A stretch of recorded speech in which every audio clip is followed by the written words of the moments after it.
Cafe Maison is bringing community back to Church Point, one cup of coffee at a time. For Acadiana News 1, I'm Harrison Fredericks. It's important to keep your personal information private. Never give away your social, address, or credit card information unless it's to a credible source. For Acadiana News 1, I'm Harrison Fredericks. South Louisiana is especially known for one thing: food. Red beans, etouffee, gumbo, but there's one food culture that is often overlooked. On the night of October 19, 2018, resident Jacob Phillips was shot right here in his own apartment.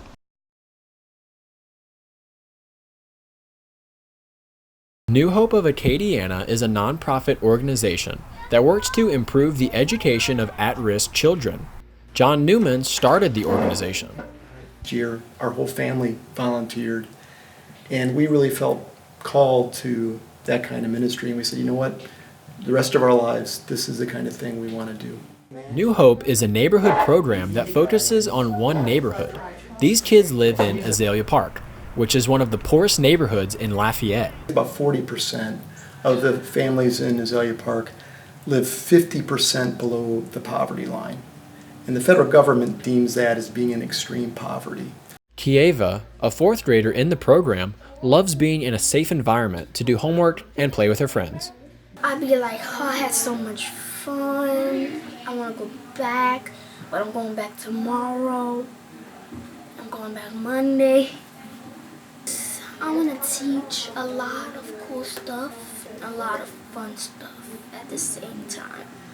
They would say things like, Miss Chris, Mr. John, I'm dumb. Mr. John, I'm no good.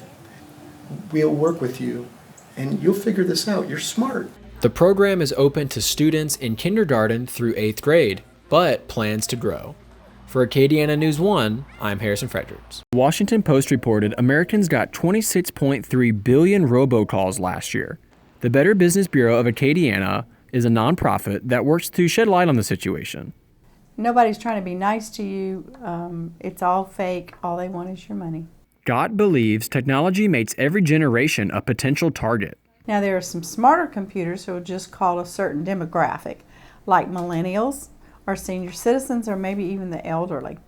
So it depends on the way the computer is programmed. About 5 years ago, I started getting calls because some coach in maybe Kaplan or something changed his phone number, or he was giving out the wrong phone number and he actually gave out my phone number.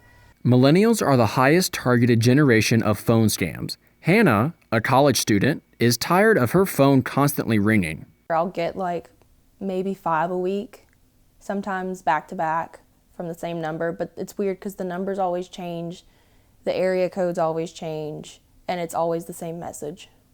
If you don't answer the phone, they'll stop. When we quit paying criminals, when we quit paying them, they'll quit working, and we won't get the calls. They're not schemers and scammers. They're crooks. They're stealing our money.